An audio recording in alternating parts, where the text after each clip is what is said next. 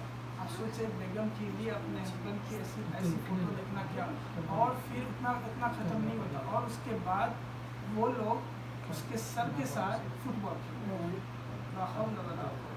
یہاں سے ہمیں پتہ چلتا کہ یزیدیت کتنے جوش میں. ہم یہاں پر بیٹھے, ہم we do not know. میں میری بات کروں تو مجھے اس کا ویلیو نہیں سمجھ میں آ رہا ہے, کیونکہ ہماری کمیونٹی میں we have not come across with any شہید or any families. I have not come personally. میں نے ایسے نہیں دیکھا کہ اچھا یہ شہید کا بیٹا ہے, شہید کی بیگم ہے. ہمارے کمیونٹی بھی آپ فرام there. اور وہاں پر ایران, عراق, سیریا, آئے دن ان کی ایک فیملی میں آپ کو ایک شہید ملے گا. سو وہ جذبہ ان کے پاس جو ہے, we should cry for that. We should like ask each and every time like ہم کو خدا وہ شہادت نصیب کرے.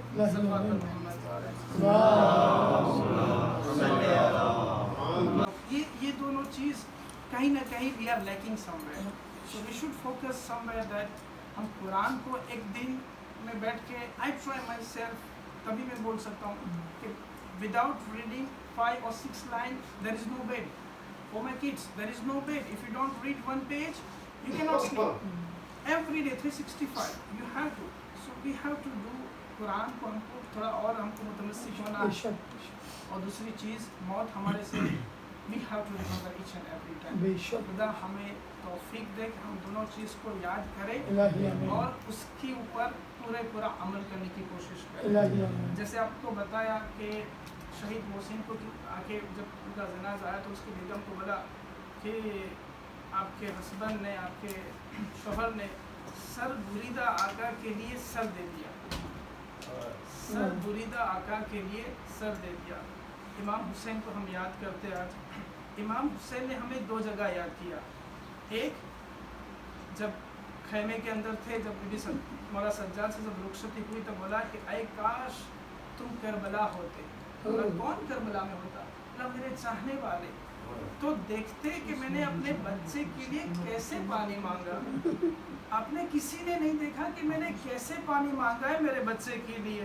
جب مولا سجاد سے جب رخصتی ہوا, جب باہر آئے نا تو دائیں نے دیکھا بائیں دیکھا اور بولے عباس علی اکبر تم کہاں ہو, کیا میری مدد کو نہیں آؤ گے, میں تنہا رہ گیا ہوں. اب جیسے یہ سنا بی بی زینب آئی کو رخصتی کی, گھوڑے پہ بیٹھے, جب جنگ میں گئے نا تو تلوار نکال بولے اب تم دیکھو تم نے میرے بیٹے علی اصغر کو مارا ہے نا, تم نے میرے بیٹے علی اکبر کو مارا ہے نا, اب دیکھو اس بھوکے کی جنگ, اب دیکھو اس پیاسے کی جنگ. بخدا مولا حسین نے ایسی جنگ کی کہ سروں کے سر, پورے ایک سرکل کے اندر سروں کے سر تھے اور کوئی نہیں تھا.